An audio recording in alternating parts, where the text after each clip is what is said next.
یقین کرنا نہیں۔ پھر ابراہیم علیہ السلام کے بارے میں یہ غلط نظریہ رکھنا، وہ تو آئے اس قوم میں تھے جو قوم ستاروں پر ایمان رکھتی تھی، سورج کو پوجتی تھی، چاند کو پوجتی تھی، ستاروں کو پوجتی تھی۔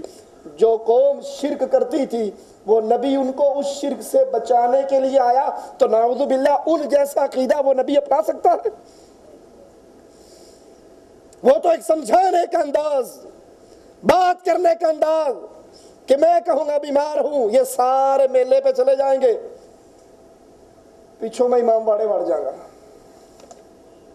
امام باڑا سمجھتے ہو نا، کہیں بکریوں کا واڑا ہوتا ہے، کہیں اماموں کا واڑا ہوتا ہے، ان نجومیوں کا خدا واڑا تھا، جہاں ایک بڑا بت ہے، ایک چھوٹا بت، اس سے چھوٹا، اس سے چھوٹا، اس سے چھوٹا، سارے محکمے بانٹے ہوئے ہیں، یہ بارش برساتا ہے، یہ رزق دیتا ہے، یہ خزانے دیتا ہے، یہ اولاد دیتا ہے، یہ بری کرتا ہے، یہ فلاں کرتا ہے، یہ فلاں کرتا ہے۔ ابراہیم علیہ السلام نبی ہے اللہ کے، موحدین کے لیے امام ہے، آتے ہیں ساروں کے ایسی تیسی پھیر دیتے ہیں، کلہاڑا بڑے صاحب کے سر پہ رکھ دیتے ہیں۔ قوم میلہ سے واپس آتی ہے، دیکھتی ہے جو ان کی عزتیں بچایا کرتے تھے ان کی اپنی ٹانگیں ٹوٹی ہوئی ہیں، بڑے پریشان ہو کر کہتی ہے من فعل ھذا، ہمارے مشکل کشاؤں کا بیڑا غرق کس نے کیا؟ سننے والوں نے کہا پورے پنڈ ایک ہی موحد ہے، ایک آدمی ہے ابراہیم اس کا نام ہے، وہ کہا کرتا تھا زندو اگر تم پیچھے ہٹ جاؤ تو یہ مردے میرا کچھ بگاڑ۔ آج بھی اگر آپ عقل کو استعمال کر کے جو یہ اللہ عز و جل نے دی ہے، جنہوں نے بزرگوں کے نام کو کاروبار بنا لیا ہے، ان پر پیش کرو۔ ہاں جی آپ نہیں سمجھتے یہ جو بزرگ قبر میں دفن ہیں یہ بڑی کرنی بھرنی دھرنی والے ہیں، یہ بے اولاد کو اولاد دے دیتے ہیں، یہ مقدموں سے نجات دے دیتے ہیں، یہ بڑی بڑی سرکار بڑی کھوٹی قسمت کر دے ہری، یہ سارا کچھ کرتے ہیں۔ ان سے پوچھو جی مان لیا یہ بہت کچھ کرنے کے قابل، اولاد بھی دیتے ہیں، رزق بھی دیتے ہیں، مقدموں سے بری بھی کرتے ہیں، سارا کچھ کرتے ہیں، ان کے جو دربار پہ اتنا بڑا غلہ پڑا ہے چندے کا، اس پہ اتنا موٹا تالا کیوں لگا ہوا ہے؟ بس ایک سوال اور کافی رہے گا، یہ بزرگ، یہ بڑی سرکار ہیں، یہ بقول تمہارے داتا صاحب ہیں، یہ بقول تمہارے غوث اعظم ہیں، یہ بقول تمہارے جناب غریب نواز بندہ پرور ہے، ان کے لنگر سے دنیا فیض یاب ہوتی ہے، تو چندے والے غلے پر تالا کیوں لگا ہوا ہے؟ پولا جا منہ کر کے کہن گے جی نہ لائیے نہ چوری ہو جاتی ہے، پولا جا منہ۔ میں خود اپنی آنکھوں سے علی حجویری صاحب کے قبر پہ گیا، واللہ العظیم اپنی آنکھوں سے دیکھا، وہاں جوتی جمع کرانے کے لیے باقاعدہ ٹوکن سسٹم چلتا ہے، جس نے اگر لاہور جا کے وہ دیکھا ہوگا تو اسے یاد ہوگا، ٹوکن میں جمع کرواؤ۔ سبحان اللہ، تمہاری عقلیں کہاں مر گئی؟ تمہارے عقیدے کے مطابق یہ بابا جی داتا بھی ہے، یہ غوث اعظم بھی ہے، یہ بگڑیے بنا دیتے ہیں، یہ بیماروں کو شفا دے دیتے ہیں، یہ اولاد، یہ سارا کچھ کر دیتے ہیں، اپنے مزار پہ آنے والے مریدوں کی جوتیوں کے رکھوالے نہیں ہو سکتے؟ یہ چور کو کیوں نہیں پکڑ لیتے؟ یہ درباروں پہ پڑے ہوئے صندوقوں پہ ٹرائسل کے تالے کیوں لگے ہوئے ہوتے ہیں؟ عقل مند کے لیے اشارہ کافی ہے، سمجھ جائے جب مرنے والا مر کے قبر میں دفن ہو گیا، دنیا سے اس کا رشتہ کٹ گیا، اب وہ اگلے جہان میں چلا گیا، ولی اللہ تھا تو جنت میں ہے، اور اگر ولی اللہ نہیں تھا، مشرک اور کسی اور حال میں تھا، تو اس کی قبر جہنم کا گڑھا بن چکی ہے۔ دنیا کے بارے میں اس کو علم اور خبر۔ ابراہیم علیہ السلام نے جب ساروں کو توڑ لیا، انہوں نے کہا جی کس نے کیا؟ کوئی ابراہیم ہی ہے، انہوں نے کتنا ہونا، بلا لیا، آپ نے کیا؟ کہا نہیں جو یہ بڑا ہے نا بابا، چندے تے لڑائی ہوگی سی تو انہیں کیا سارے نو ختم کر کے میں ہی سب کچھ قبضہ کر لوں۔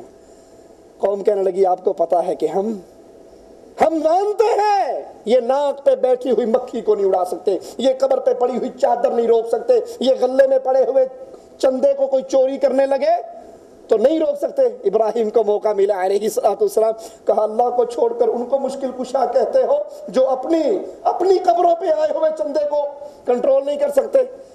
کہا اس کو جلا دو۔ تو جو نبی دعوت توحید لے کر ان نجومیوں کی بستی میں آیا، اس کے بارے میں کیسے یقین کیا جا سکتا ہے کہ وہ انہی ستاروں پہ ایمان رکھتا تھا؟ ابو موسیٰ اشعری رضی اللہ عنہ وارضاہ روایت فرماتے ہیں، مسند احمد کے اندر یہ حدیث موجود ہے، رسول اللہ صلی اللہ علیہ وسلم نے فرمایا 3 انسان جنت میں داخل نہیں ہوں گے۔ 3 انسان، پہلا شراب پینے والا، دوسرا قطع رحمی کرنے والا، اور تیسرا جادو کی تصدیق کرنے والا۔ اور پہلے آپ نے حدیث سن لی کہ رسول اللہ صلی اللہ علیہ وسلم نے فرمایا جس نے علم نجوم کا، ستاروں کا علم حاصل کیا، علم نجوم حاصل کیا، 10 شناسی کا علم حاصل کیا، اس نے جادو کا ایک باب سیکھا، اور جس نے جادو کی تصدیق کی، جس نے جادو کا علم سیکھا، جادو کی تصدیق کی، رسول اللہ صلی اللہ علیہ وسلم فرماتے ہیں جادو کی تصدیق کرنے والا اللہ کی جنت میں داخل نہیں ہو سکتا۔ اسی طرح کفار مکہ، عرب کا یہ عقیدہ تھا، یہ چاند منازل طے کرتا ہے، ان کی منزلیں طے ہونے سے ہم پہ بارشیں برستی ہیں۔ بارش ستاروں کی وجہ سے برستی ہے، چاند کی وجہ سے برستی ہے۔ مالک عز و جل اس کا بھی انکار کرتے ہوئے قرآن حکیم میں بیان فرماتا ہے وَتَجْعَلُونَ رِزْقَكُمْ أَنَّكُمْ تُكَذِّبُونَ، تم شکر کا اظہار اس صورت میں کرتے ہو کہ تم جھٹلاتے ہو بارش برسانے والا اللہ، رزق دینے والا اللہ، بجائے تم اس دیے ہوئے رزق پہ شکر کرو، تم اس نعمت کا تعلق ہی غیر سے جوڑ دیتے ہو۔ اس آیت کی تفسیر میں رسول اللہ صلی اللہ علیہ وسلم کا فرمان مبارک مسند احمد میں، ترمذی میں موجود ہے، حضرت علی راوی ہیں، فرماتے ہیں اس آیت میں رزق بمعنی شکر ہے، چنانچہ معنی یوں ہوگا کہ تم اللہ کی نعمتوں کے مقابلے میں اظہار شکر کا یہ طریقہ اپناتے ہو کہ تم اس نعمت کا من جانب اللہ ہونے کا انکار کر کے اس کو فلاں ستارے کی طرف منسوب کر دیتے ہو کہ بارش فلاں ستارہ برساتا ہے۔ ہمارے ہاں بھی یہ عقیدہ چلتا ہے نا جی، بارش نہیں ہو رہی تھی، فلاں بابا جی کی نظر دے کر آئے بارش ہو گئی، فلاں پیر صاحب کی قبر پہ چڑھاوا چڑھا کر آئے بارش ہو گئی، فلاں مجذوب کے پاس چلے گئے، اس نے پتھر اٹھایا چوڑیوں کی طرف لا کر کہا یا می بھیج یا اپنا سہاگ واپس لے، نعوذ باللہ ثم نعوذ باللہ، بارش ہو گئی۔ یہ عقیدہ بد کفار مکہ کا، مشرکین مکہ کا، اور اس وقت سے یہ چلتا آ رہا ہے کہ بارش کا تعلق وہ اللہ مالک سے توڑ کر غیروں سے جوڑتے ہیں۔ ہمارے پاکستان میں گجرات میں ایک بابا جی بڑے مشہور ہیں، وہ کیا کرتے ہیں، لال اندھیری چھوڑتے ہیں۔ جب لال اندھیری چلی ہوئی ہو تو جی وہ فلانے بابے نے چھڑ لی ہے۔